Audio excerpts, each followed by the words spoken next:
So in the previous video, I was making a knife, and I had this piece, which is the guard, and I had to figure out a way of how to mill the center out. So I have an idea. My plan is to make a routing table using this, and a whole bunch of these.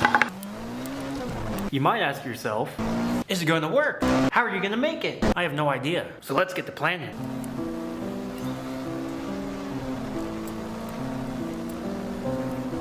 I think this is going to be the basic idea of it. This guy right here is going to be this, which is the table, the clamp table that I'm going to use for the basis of vertical up and down movement. The clamp, which is going to hold the workpiece.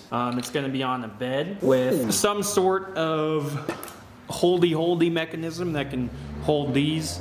And then I'm just going to basically push it. It's going to move the clamp horizontally. I'm going to drill a hole in the 2x4, just big enough to hold it into here. There's going to be essentially like a box, which would theoretically hold the Dremel in place. Alright, so here's what I came up with. This little board is going to slot into here. This little guy is going to stand this way. Tack these guys together. Same with these ones. This leaves enough clearance, and I can still move it in and out. Should be okay.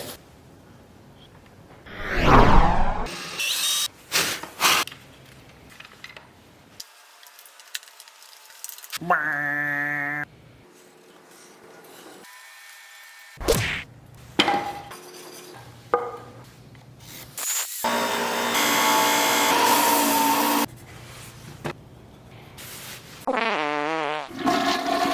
want to cut that first.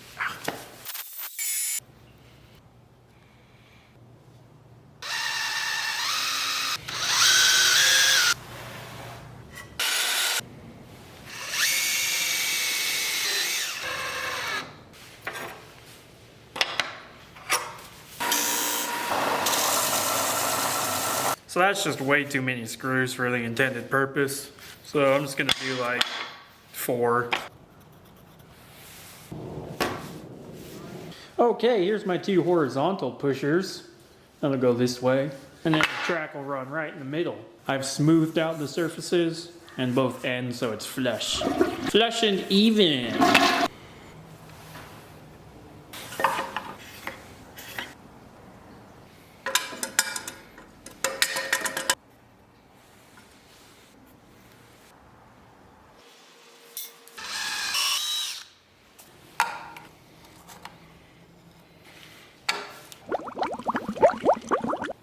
So I've been going kind of back and forth between how I'm gonna do this, and I figure the best way is to find the depth I need for this part to stick through, and then figure out roughly how wide of a circle I need, and then I'll just route it out or something. Haven't decided yet.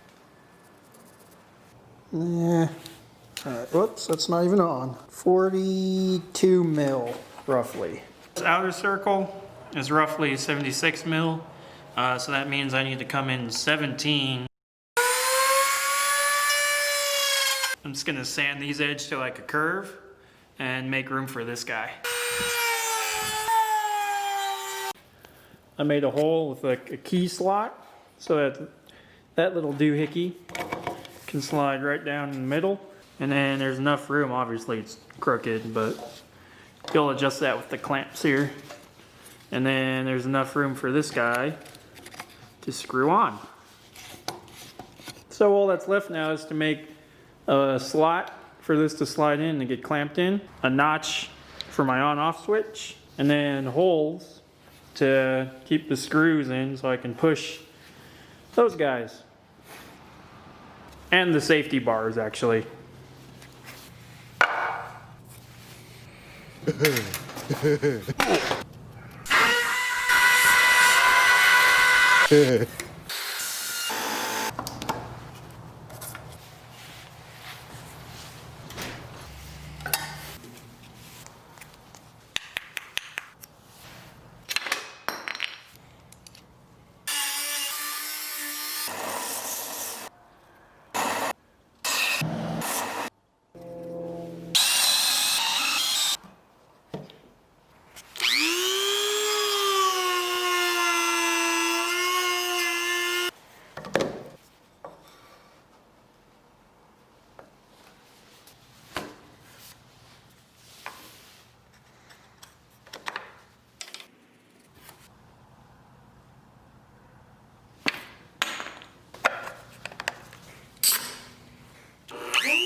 Ooh. We're just gonna wing it.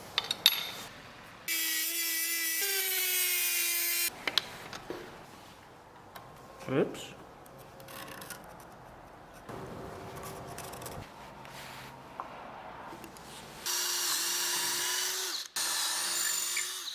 Oh, that's way too small. These holes are super ugly, but they function. Yay!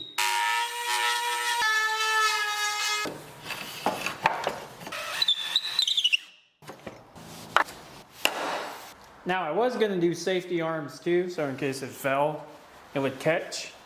Probably do instead is put safety nubs on it, I guess. And it's not like this is a high quality precision machine. Okay, both arms are in. I figure it's about time to do a test run. That's pretty tight.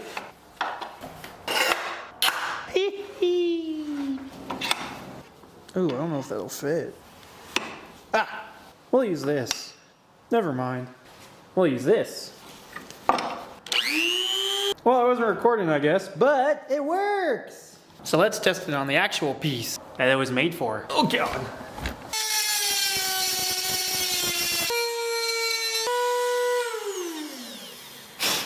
Now, I didn't make it that even, because, well, that was my fault. But that's okay. And I'd say that's better than doing it by hand. Side note, the way the Dremel's oriented, it actually works better if you pull it towards you, because that's the way it's spinning. I can't complain.